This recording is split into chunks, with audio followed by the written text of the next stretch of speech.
Good day, Bagumbongians! Welcome to our new normal class. I am Mr. Zoran P. Valdissimo, and here with me are my co-teachers who will also be your teachers for the whole school year. That's correct. You do not only have one teacher for this school year, but you have 5 teachers. I am Mrs. Tessie Andres. Tama ka dyan, Ma'am Tess. 2 heads are better than 1. 5 pa kaya? Di bongga, di ba? I am Mrs. Feli Conde. That's correct, Ma'am Feli. Together, we are doing the new normal form of teaching and learning process. I am Ma'am Pamela Cruz. And together, let us learn about Grade 10 Housekeeping. I'm Sir Vic Abad.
We are your housemates.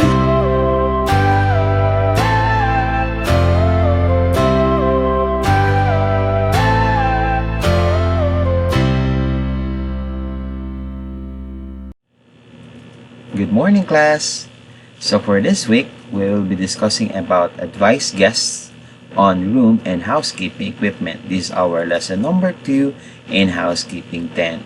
And for this self-learning module, it is written by Maria Cristina Bitembal. Thank you, ma'am, for writing this module in housekeeping 10. So again, in order for you to get notified to our video lessons which are uploaded every week, click subscribe to our YouTube channel and click the notification bell in order for you to get notified at malaman ninyo ang ating mga video lessons na uploaded every week. Ayan. So, ano ba nga ba ang mga kailangan ninyo for this week? Unang-una, syempre, ang inyong mga self-learning modules. And if you do have your notebooks in TLE or portfolio in TLE, kindly get it also para mas makasunod kayo sa ating mga video lessons. Okay. So, what are our expectations for this week?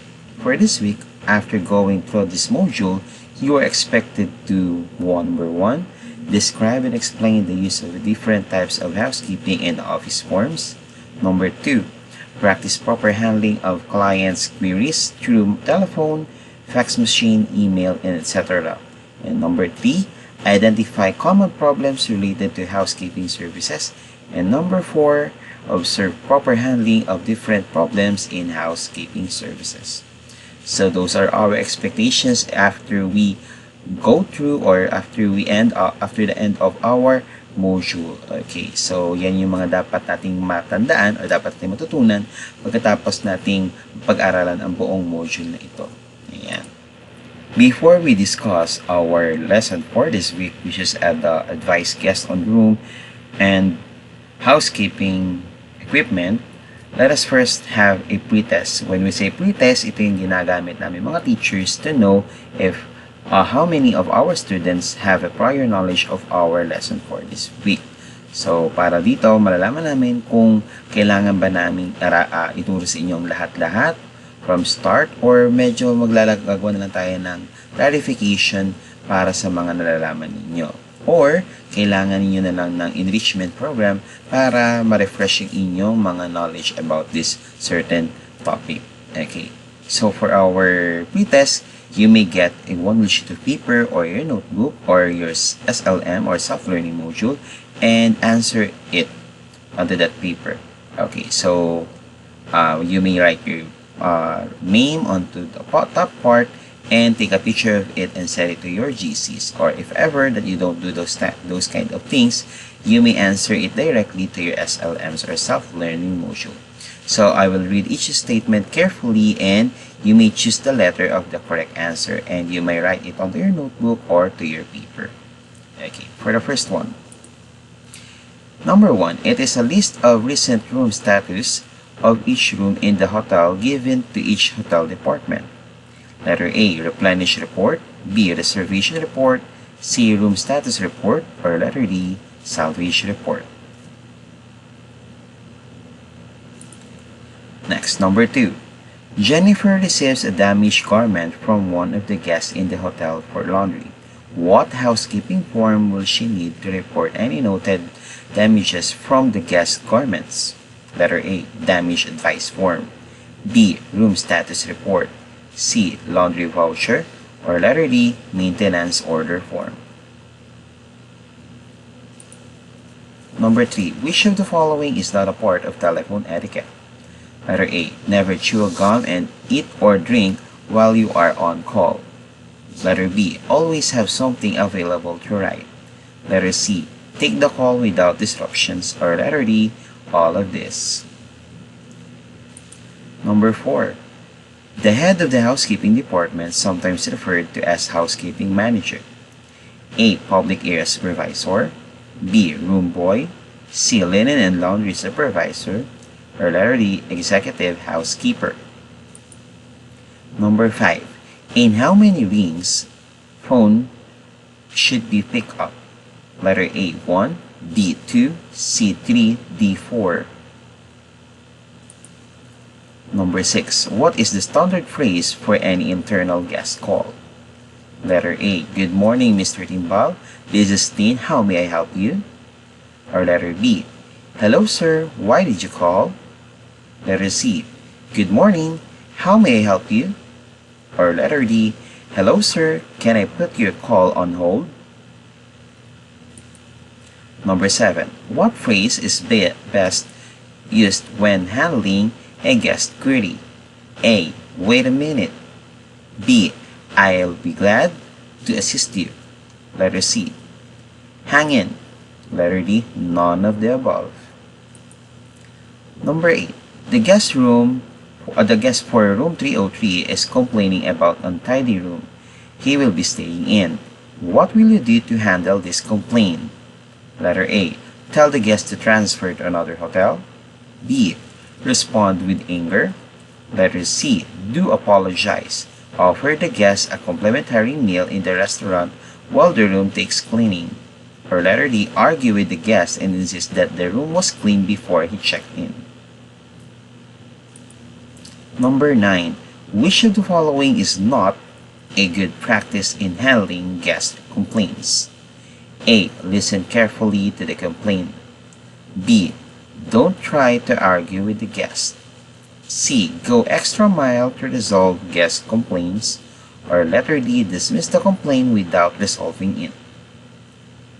And lastly, number 10, which of the following hotel departments is the busiest when it comes to the variety of functions to perform? Letter A, front office department. Letter B, housekeeping department. Letter C, accounts department. Or letter D, security department. So now that you're done with the answering of our pretest, you may now take a picture of it and send it to our GC. Good day, class. From our previous lesson, we have learned the proper procedures in conducting room check. Turn down service and make up beds because a guest's comfort and the longer stay are among the top priorities in the hotel industry. So mas gusto natin na bumabalik-balik yung ating mga parokyano, no? So kailangan maayos ang service natin sa kanila. Now we're going to give you 2 exercises as a review for the past topic. Exercise 1. Given below are the procedures in conducting room service check and turn down service. Arrange steps chronologically using numbers 1 as the first and 10 as the last. Write your answer inside a box on the left side of each item. Ang ibig po sabihin nito, mga guys, aayusin nyo siya na numberan nyo from 1 to 10 kung alin sa tingin nyo ang dapat nyo gawing mas una, gagawin yung pangalawa, at gagawin yung pinakahuli, and so on and so forth, di ba? Now, here are the procedures. Just take into consideration alin ba sa tingin nyo ang dapat mauna. Number 1, knock the guest room door twice. Number 2, announce housekeeping, wait for 2 minutes. The third one is enter the room, empty the dustbin and ashtrays. Open the door and announce yourself and enter the room. Remove the pillow from the luggage racks and place it on the head of the bed. Remove the bed cover. Fold it and place it in the luggage rack drawer. Place the client's things in order carefully. Leave the breakfast order form, a bar of small chocolates or candies, client's pajamas, and TV remote on the bed. Recheck the room before leaving, and close the curtains and turn off the lights for a bedside lamp. The second exercise is you're going to list 10 examples of bedroom and bathroom amenities. So magbibigay kayo ng 10, maski hindi in order, basta there should be at least 10 bedroom and bathroom amenities. So maliwanag po ang instructions natin. For exercise 1, nanumberan niyo siya kung ano sa tingin niyo ang mauna, pangalawa, pangatlo, pang-apat, pang-5, pang-6, pang-7, pang-8, pang-9, at pang-10. At sa exercise 2 naman, susulat niyo lang dyan kung ano ang mga halimbawa ng bedroom at bathroom amenities. Today, class, our topic for today is all about advice guests on room and housekeeping equipment. Advice guests on room and housekeeping equipment. Did you know that housekeeping in a hotel is a very physically demanding job? It is one of the busiest departments for it performs a variety of functions. It includes the accomplishment of forms for housekeeping use, which must be properly coordinated to the front office to ensure the safety and comfort of guests, such as number 1, availability of clean rooms for expected and unexpected arrivals or stayovers. Number 2, fulfill special guest needs as far as amenities and facilities are requested in the rooms as concerned. So, ibig sabihin, aside from housekeeping, paglilinis, meron pa palang mga forms na ina-accomplish ang mga housekeeper. So, yun yung aalamin natin ngayon. Kaya sinabing physically demanding job. Okay? The following information will describe the office form used in the housekeeping department in monitoring the safety and comfort of guests. Let us start with housekeeping report. Ano nga ba yung housekeeping report?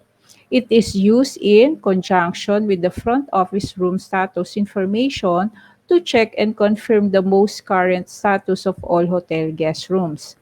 This is to ensure adequate guest service, avoid double booking and assign out of order rooms, maximize rooms revenue by being able to monitor the availability of rooms. The report is completed twice each day, once in the morning and once in the afternoon.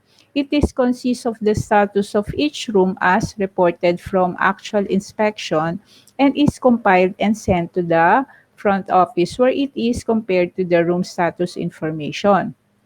At the end of each day, the ship inspector checks the status of each room on the assigned floors by going to room and place the appropriate room status notations in the corresponding report form. Marami kasing klase ng mga reports, okay, na ginagawa ng mga housekeeper or ina-accomplish nila. So, yun yung aalamin natin ngayon. So, ano-ano nga ba yung mga types of forms na ina-accomplish ng mga housekeeper? Okay. Room status report form. Okay, ano yung room status report form? It is used to check the status of each room using a code. Without this report, there is a possibility of double booking or assigning out of order or dirty rooms to guests. Okay, so napaka-importante pala nitong room status report. Naranasan nyo na bang mag-check-in sa isang hotel? Okay, kasama yung family nyo. Okay, so bago kayo kumuha ng rooms, okay, magpa-reserve sa isang hotel, dino-double check muna yan ng mga hotels kung yung mga availability ng mga rooms. Kasi yung mga housekeeper, nagre-report sila na ang ginagamit nga nila form is the room status report. Okay, wherein nando doon yung mga availability na rooms. Okay? Kailangan na mo-monitor kasi yon. Like for example, di ba may sinasabi nga tayo na code. Okay? Kapag makikita nyo dyan sa form, room number. Okay? Nakalagay, for example, 201. Okay, AM. So ano yung status niya?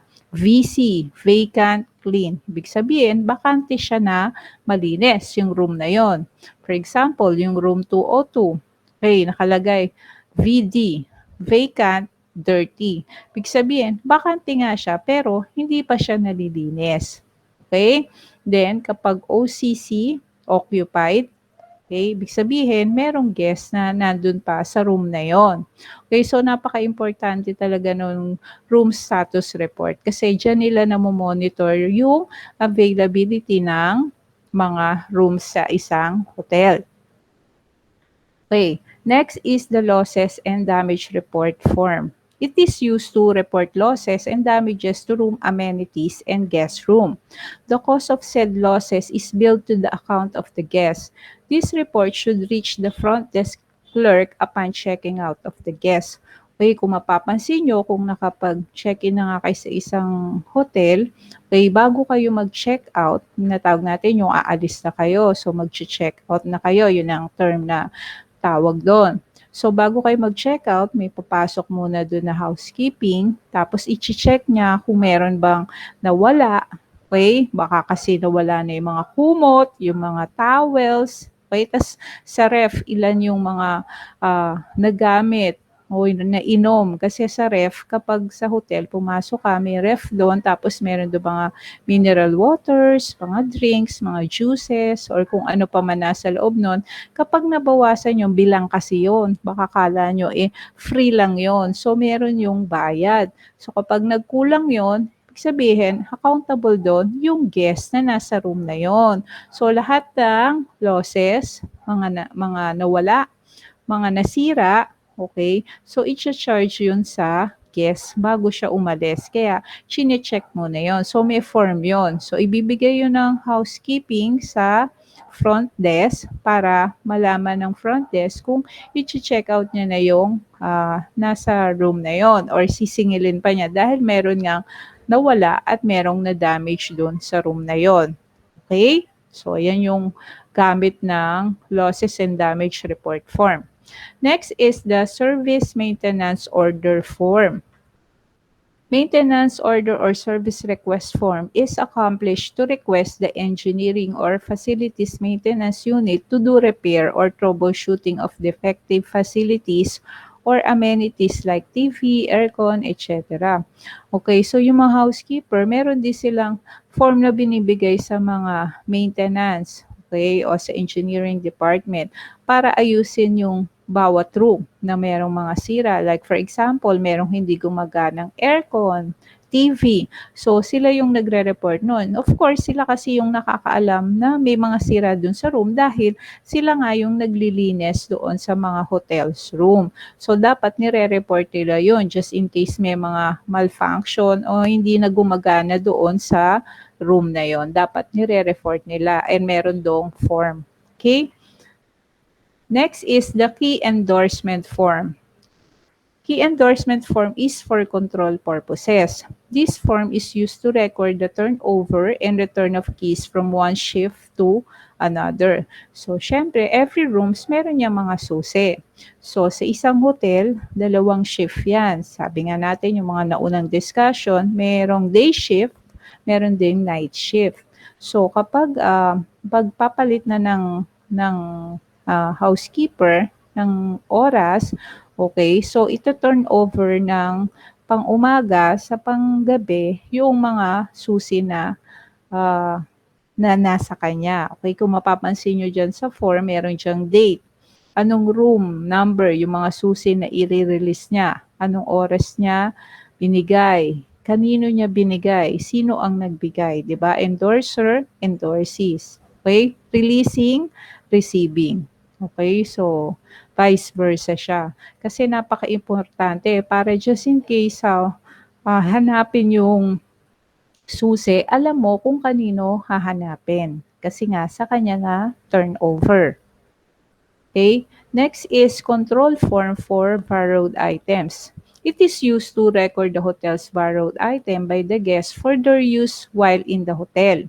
In the case of lost, damage, or returned item, the cost shall be charged to the guest account. Just in case ang guest ay may hihiramin sila. Like for example, they want to borrow plancha. Yan, kasi gusto nilang magplancha doon. So, meron naman available sa hotel. So, kung magpapahiram, dapat may papi-fill up daw na form na control form for borrowed items. Okay? Kasi just in case na masira yon, o kaya sa monitoring, wala yon, alam nyo na kung sino yung nanghiram. Okay?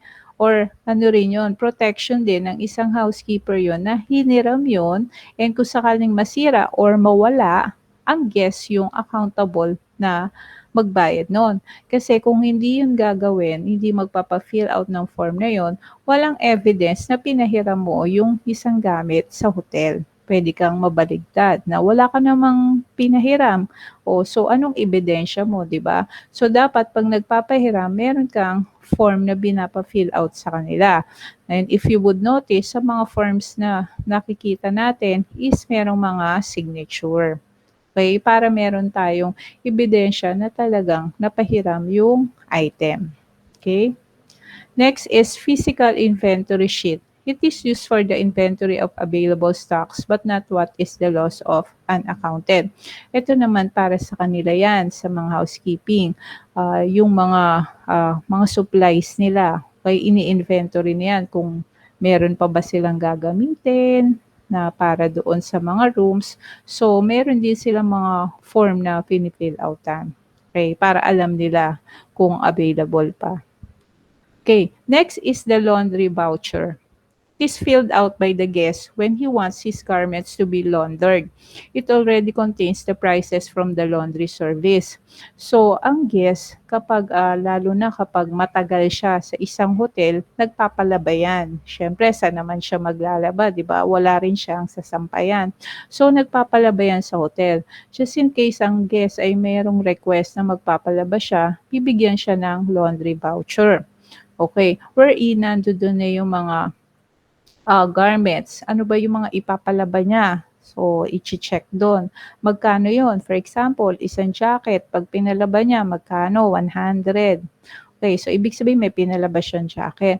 Para just in case, alam na rin nung guest kung magkano yung babayaran niya. At doon din naman sa laundry, alam nila kung ano yung ibabalik nila doon sa guest. Siyempre, kung ano yung pinalaban nila, yun yung ibabalik. Hindi pwedeng nagpalaban ng jacket, ng pantalon, ng t-shirt. Tapos pagbalik, wala na yung jacket. Okay, so evidence din yun na ang pinalaban niya at ang chinarge sa kanya is etong mga garments na to. Okay, so yung importance ng laundry voucher. Next is the damage advice form.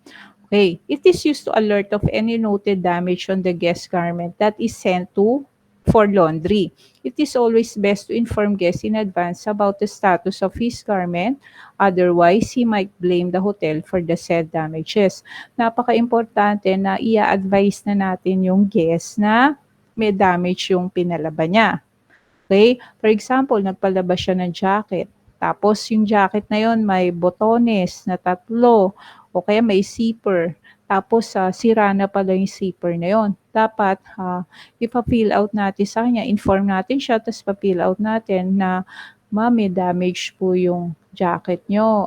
Ito lang po, paki-fill out po itong damage advice form para nasabihan po kayo na yung binigay nyo po sa amin is may damage na po. Para just in case, 'di ba, na ibalik nyo yung gamit, hindi na puwede sabihin, 'Aba, walang damage 'yan, dapat bayaran nyo 'yan. Kasi ang mahal-mahal ng bili ko niyan.' Lalo na kung branded pa yung damit ng isang guest, 'di ba? Eh, kung ang jacket niya is worth 5,000 tapos sabihin sa'yo na nung pinalaban niya sa'yo yun ay maayos pa yung zipper. Eh, totoo lang sira naman na yun. So, importante iche-check muna yon kung may damage, pa-fill out natin siya ng damage advice form. Yan yung pinapa-fill out sa guest para hindi accountable yung housekeeper doon sa damit niya na sira naman talaga.